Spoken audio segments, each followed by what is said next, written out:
हरिद्वार के रानीपुर क्षेत्र में स्थित शिवालिक पर्वत की निचली सतह की ओर घनी झाड़ियां फैली हुई थीं। कई दिनों से क्षेत्र में हो रही मूसलाधार बारिश के कारण ये झाड़ियां काफी घनी हो गई थीं। इन्हीं झाड़ियों के पास से होकर गांवों से एक रास्ता जिला मुख्यालय की ओर जाता है। सैकड़ों लोग अक्सर सुबह शाम इसी रास्ते से होकर अपने घर आते जाते थे। कई दिनों से कुछ लोग यह महसूस कर रहे थे कि झाड़ियों के एक कोने से काफी बदबू आ रही है।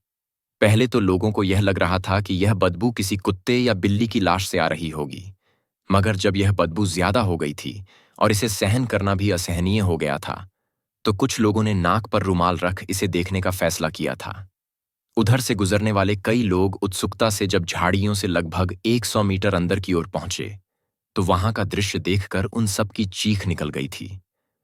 वहां पर एक मानव कंकाल पड़ा हुआ था।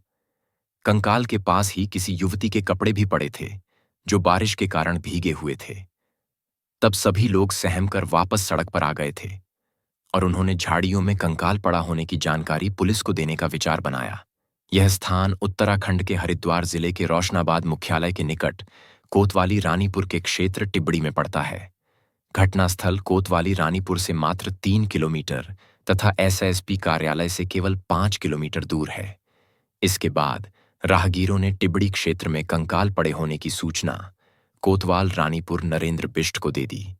अपने क्षेत्र में कंकाल मिलने की सूचना पाकर नरेंद्र बिष्ट चौंक पड़े। इसके बाद नरेंद्र बिष्ट अपने साथ अन्य पुलिसकर्मियों को लेकर घटनास्थल की ओर चल पड़े। घटनास्थल वहां से ज्यादा दूर नहीं था, इसलिए पुलिस टीम 10 मिनट में ही मौके पर पहुंच गई थी। जब पुलिस टीम मौके पर पहुंची थी, तो उस वक्त कुछ लोग उस कंकाल के आसपास खड़े थे। जिस स्थान पर कंकाल मिला था, वह स्थान सुनसान होने के साथ साथ वन्य क्षेत्र से लगा हुआ था। हिंसक पशु, गुलदार व जंगली हाथी अक्सर इस क्षेत्र में घूमते हुए देखे जा सकते हैं। कोतवाल नरेंद्र बिष्ट ने सबसे पहले कंकाल का निरीक्षण किया। इसके बाद उन्होंने आसपास की झाड़ियों पर नजर दौड़ाई। पास में एक फटा सलवार सूट पड़ा था, जिसे देखकर लग रहा था कि यह कंकाल किसी युवती का रहा होगा। इसके बाद उन्होंने आसपास पड़ी किसी अन्य वस्तु को भी खोजना शुरू किया, जिससे उन्हें इस कंकाल के बारे में और जानकारी प्राप्त हो सके। 3 दिन बीत गए थे, मगर युवती के कंकाल की शिनाख्त नहीं हो सकी थी। पुलिस टीम कंकाल मिलने वाली जगह के आसपास चलने वाले मोबाइल फोनों की डिटेल भी जुटा रही थी। पुलिस ने कंकाल का पंचनामा भरकर उसे पोस्टमार्टम के लिए हरमिलापी अस्पताल हरिद्वार भेज दिया था। अब सबसे पहले कोतवाल नरेंद्र बिष्ट के सामने युवती की शिनाख्त न होने की समस्या थी। यदि युवती की शिनाख्त हो जाती, तो पुलिस उसकी कॉल डिटेल्स के आधार पर जांच में जुट जाती। अगले दिन जब कंकाल के फोटो अखबारों में छपे, तो कोई भी व्यक्ति उसे पहचानने वाला पुलिस के पास नहीं आया।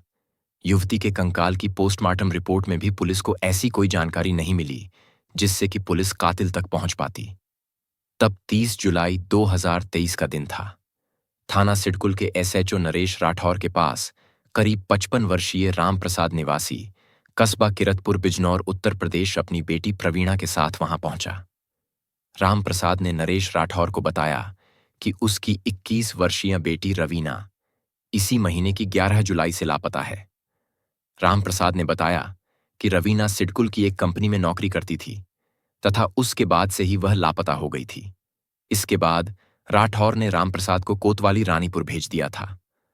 रामप्रसाद व उनकी बेटी रवीना कोतवाल नरेंद्र बिष्ट से मिले और उन्हें 11 जुलाई से रवीना के लापता होने की बात बता दी। जब बिष्ट ने रामप्रसाद को गत 26 जुलाई को उनके क्षेत्र में रवीना जैसी युवती का कंकाल मिलने की जानकारी दी थी, तो रामप्रसाद ने कंकाल के पास मिले कपड़े देखने की इच्छा जताई। रामप्रसाद व उनकी बेटी प्रवीणा उन कपड़ों को देखते ही फपक कर रो पड़े। इससे पुष्टि हो गई कि टिब्बड़ी क्षेत्र में मिला कंकाल रवीना का ही था।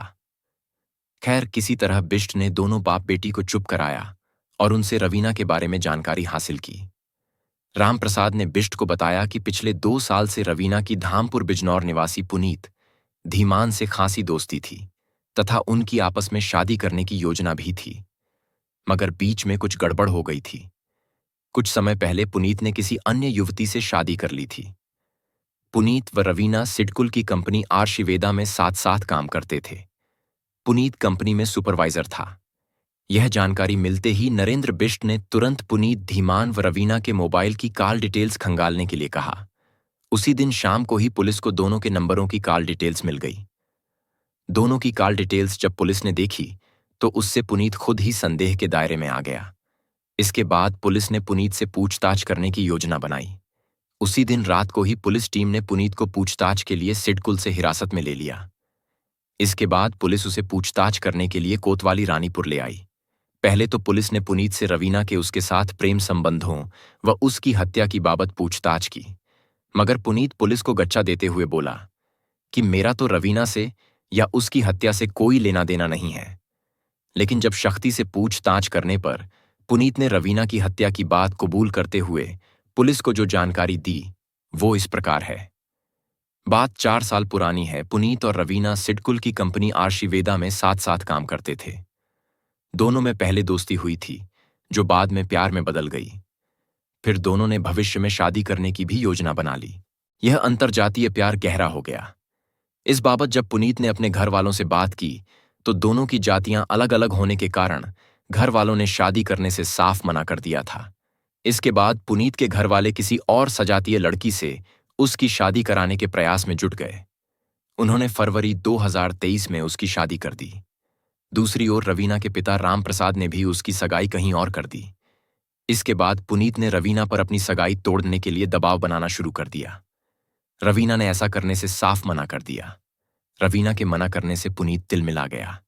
इसके बाद रवीना ने उसका फोन अटेंड करना भी बंद कर दिया था और अपना फोन नंबर भी बदल लिया। यह बात पुनीत को बहुत बुरी लगी।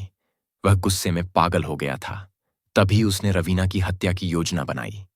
योजना के अनुसार पुनीत 11 जुलाई 2023 को रवीना से मिला था और उसे घुमाने के लिए टिबड़ी रोड पर ले गया। वहां सुनसान होने के कारण उसने रवीना की गला घोंटकर हत्या कर दी और धामपुर आकर रहने लगा। इसके बाद कोतवाल नरेंद्र बिष्ट ने पुनीत के ये बयान दर्ज कर लिए। इसके बाद पुलिस ने हत्या के आरोपी पुनीत धीमान को कोर्ट में पेश करके जेल भेज दिया। इस कहानी से हमें यह सीख मिलती है कि गलत रास्ते पर चलने से न सिर्फ हमारी जिंदगी बर्बाद होती है बल्कि दूसरों की जिंदगी भी प्रभावित होती है। सही फैसले और इंसाफ की राह हमेशा कठिन होती है, लेकिन यही हमें सच्ची शांति और संतुष्टि देती है।